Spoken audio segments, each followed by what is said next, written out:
Sétimo ano, como é que vocês estão? Vamos dar início à aula 1 e 2 de um novo assunto. Nós vamos falar hoje sobre as grandes navegações. As grandes navegações fazem parte, né, desse marco temporal conhecido como Idade Moderna, dá um início a esse período, né, Idade Moderna. Também marcado também pelo conteúdo que a gente já estudou, Renascimento artístico, Renascimento comercial e cultural. E ele também está no bojo, né, desse período período histórico que nós convencionamos chamar de Idade Moderna ou de História Moderna.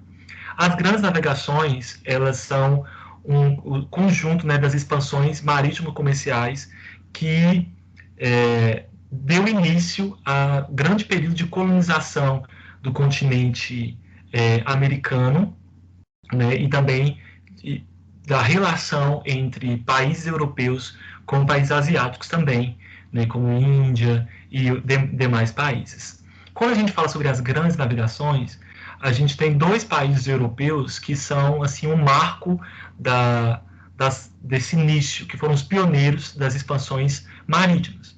Se você pensou em Portugal e Espanha, vocês estão corretos. É tanto que nós estamos aqui com o mapa aberto, Google Maps, utilizando esse aplicativo hoje, para demonstrar para vocês o porquê desses dois países terem sido os pioneiros na expansão marítimo comercial. Mais especificamente, Portugal, né? Foi o país aí pioneiro nessa expansão marítimo comercial, dando início assim às grandes navegações. Eu vou trazer 4 motivos hoje para vocês, explicando por que Portugal ele foi pioneiro, né, nas grandes navegações. O primeiro deles, se você observar, é a posição geográfica em que Portugal está situado. Você vai ver que o lado oeste de Portugal é todo banhado pelo Oceano Atlântico. Então, essas cidades aqui que ficam nessa região são cidades litorâneas. Então, a visão que eles têm, o povo português tem, é uma visão de mar, né? O mundo que eles olham a perspectiva é uma perspectiva marítima. É tanto que, quando nós colocamos Portugal no Google Maps, uma das imagens que eles trazem sobre essa cidade portuguesa, e logo ao fundo nós vemos o mar. O mar tem uma representação muito grande para esse país. Se você observar também na Espanha, aqui nós vamos ver ele sendo banhado pelo mar. Então, Portugal está numa posição geográfica favorável para que ele desse início à formação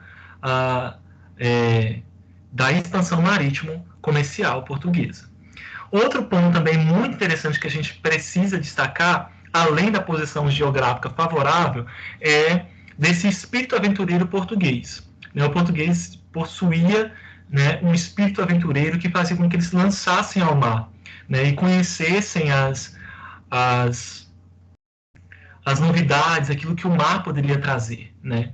Então, esse espírito, essa personalidade aventureira proporcionou que muitos portugueses, né, se lançassem ao mar em busca aí de ouro, de especiarias e tantas outras questões, né? Outra questão também é que em Portugal havia uma formação de marinheiros, uma escola de navegação, né? Além deles terem uma posição geográfica favorável, além deles terem esse espírito, essa personalidade aventureira, além desses motivos, eles têm também uma escola, uma formação de navegadores, o que proporcionava que que tivessem homens especializados nessa arte da navegação. Então, nesse próprio território português, já havia, então, assim, uma formação desses navegadores, né? A pessoa já crescia, já se desenvolvia com esse espírito aventureiro e tendo essa formação aí profissional de navegação. Outra característica também é que Portugal foi o primeiro país a se consolidar como Estado nacional, a se consolidar com o seu território. E vale lembrar que, uns séculos atrás, nós estamos falando de um período medieval, onde a Europa estava dividida em feudos, né? Os territórios eram os feudos, né? Esses grandes latifúndios de terra, né? E com o passar do tempo, essas terras foram se adequando ao poder que antes estava na mão dos senhores feudais, o rei começou a ocupar um papel centralizador, um papel muito importante, né, na formação desse Estado. Então, nós temos aí um território sendo formado, e Portugal foi o pioneiro, foi o primeiro país a se tornar um Estado consolidado, com o seu rei, né, gerindo ali esse território. Então, tudo isso, essa consolidação, proporcionou Portugal que eles saíssem na frente na questão da expansão marítimo comercial, né?